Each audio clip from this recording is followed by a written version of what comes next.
I'm Lieutenant Bob Steff, Commander of the Major Investigations Section for the Aurora Police Department. Part of our duties is registering and monitoring approximately 600 registered sex offenders residing in the city of Aurora. In a few moments, you're going to receive information about the registration process, and you're going to learn valuable information about the individual who is currently registered in the city of Aurora, in your community, and has been determined to be a sexually violent predator. Sex offender legislation began in 1994 with the passage of the Jacob Wetterling Act. This act required states to register sex offenders. In 1996, Megan's Law was passed, which gave the public access to the sex offender registry in their community. Also in 1996, the Pam Lichner Act was passed. This act mandated lifetime registration for some offenders and established a national registry. In 2006, the Adam Walsh Child Safety Act was passed. This act set uniform standards within all states. Offenders are required to register with the law enforcement agency in the community where they live under the following circumstances.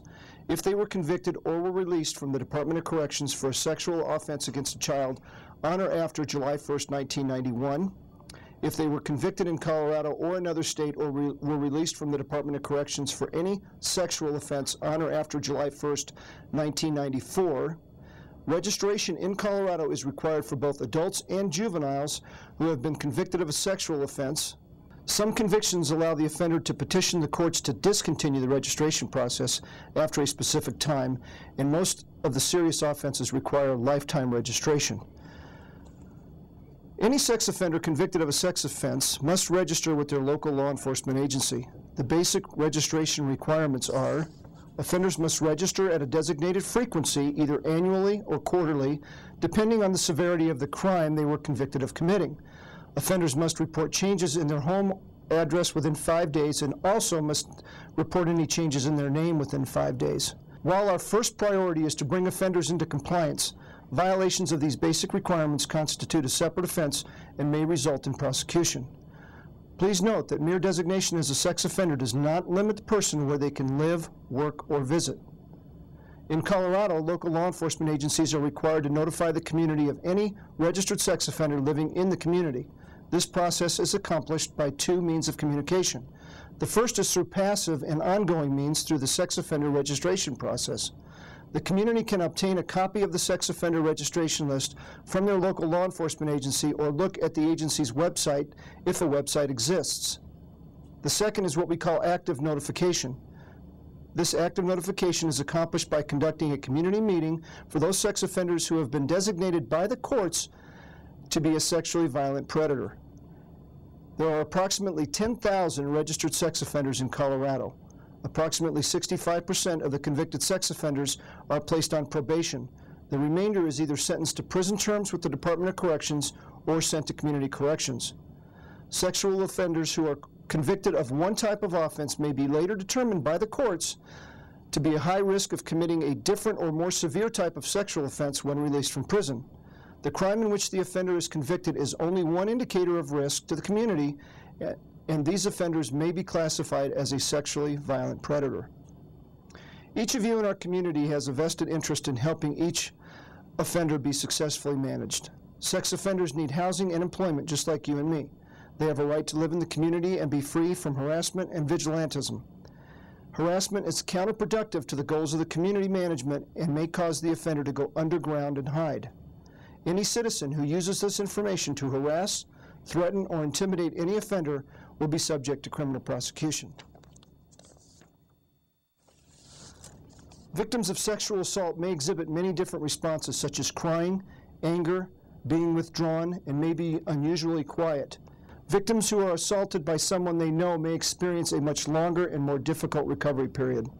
Many victims will develop post-traumatic stress disorders and may experience long-term effects to include depression, anxiety, eating disorders, flashbacks, divorce, loss of sexual interest, loss of concentration, sleeping disorders, and suicide. Male victims tend to develop antisocial behaviors, and females tend to experience depression issues. There is no typical sex offender. However, most offenders are male, and all tend to be deceptive, manipulative, and secretive. Most sex offenders engage in crossover behavior, and many have no criminal history at all. 78 to 90% of sex offenses are committed by someone known to the victim. Sexual deviancy usually begins in mid to late adolescence, and sex offenses are not usually impulsive. They are usually carefully planned. The criteria for a registered sex offender to be classified as a sexually violent predator in Colorado is: the sex offender must be convicted as an adult on or after July 1st, 1999. The crime of sexual assault, unlawful sexual contact, and sexual assault on a child must have occurred on or after July 1st of 1997. This includes attempts, solicitations, and conspiracies. The victim must be a stranger to the offender or must be a person with whom the offender cultivated a relationship primarily for the purpose of sexual victimization. The offender is determined to be a risk to the community through a process which includes risk assessment administered by trained professionals, including psychological testing or prior convictions. The classification as a sexually violent predator in Colorado is determined by the courts if the offender was designated as a sexually violent predator in another state prior to moving to Colorado. He or she will be designated as an SVP in Colorado. The Colorado legislature determined that sexually violent predators, by definition, pose a higher risk to the community at large and therefore mandated that upon their release from prison, the community must be notified. A sexually violent predator is more likely to reoffend in the first year upon release from prison. All sexually violent predators must register and have their addresses physically checked 4 times a year. Sexually violent predators do not represent all dangerous sex offenders. The community notification process and sex offender registration are not a complete deterrent to sexual assault. Please remember that vigilantism, harassment, threats, or intimidation of an offender is counterproductive to the best interest and safety of the community. We want the offenders to be registered and visible in the community and not hide underground. Harassments, threats, intimidation, or vigilantism is criminal and will be investigated and prosecuted. Remember, informed communities are safer communities. For additional information, please visit the following websites for internet posting of registered sex offenders: www.aurorapolice.com or www.sor.state.co.us. Please stand by. In a moment, you are going to hear about a sexually violent predator that has recently moved into your neighborhood.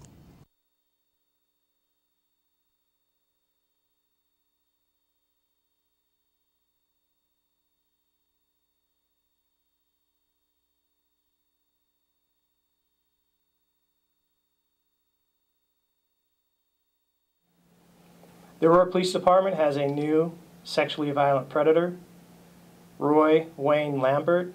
His date of birth is October 21st, 1957. He's a white male, approximately 6'2", 200 pounds, gray hair, blue eyes. His current address is 1765 Chester Street, Apartment A, Aurora, Colorado. His sex offender registration requirement: he must register with the Aurora Police Department, the Sex Crimes Unit, quarterly, lifetime. His residence must be verified by the Sex Crime Unit. A brief history and change of status. January 18th, 2008, he was convicted of sexual contact, no consent, through force and threat, an attempt in Arapahoe County. Also, January 18th, 2008, he was convicted of sexual exploitation of a child. That was also Arapahoe County. Finally, June 25th, 1998, for contributing to the delinquency of a minor in Jefferson County.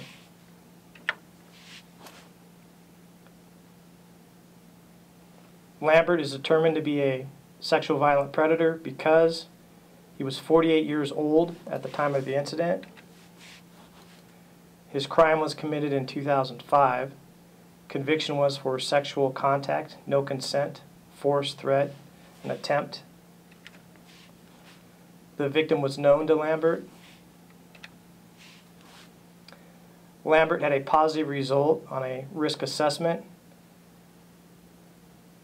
He was determined by the Colorado State Board of Parole to be designated as a sexual violent predator on June 1st, 2009. Lambert is not on parole or probation. Schools within 1 mile of 1765 Chester Street, number 4, Boston Elementary, Crawford Elementary, Fulton Academy of Excellence, Logan School for Creative Learning, West Middle School, Aurora West College Preparatory Academy, Vanguard Classical School, New American School. Parks and Trails within 1 mile of 1765 Chester Street, number 4, Montview Park, Verbena Park, Aurora Park at Lowry, and City Park. Bus routes within 1 mile of 1765 Chester Street, number 4, Route 15, 15L, 20, 105, 73, and 10. If the offender moves from his current location, we will notify the community.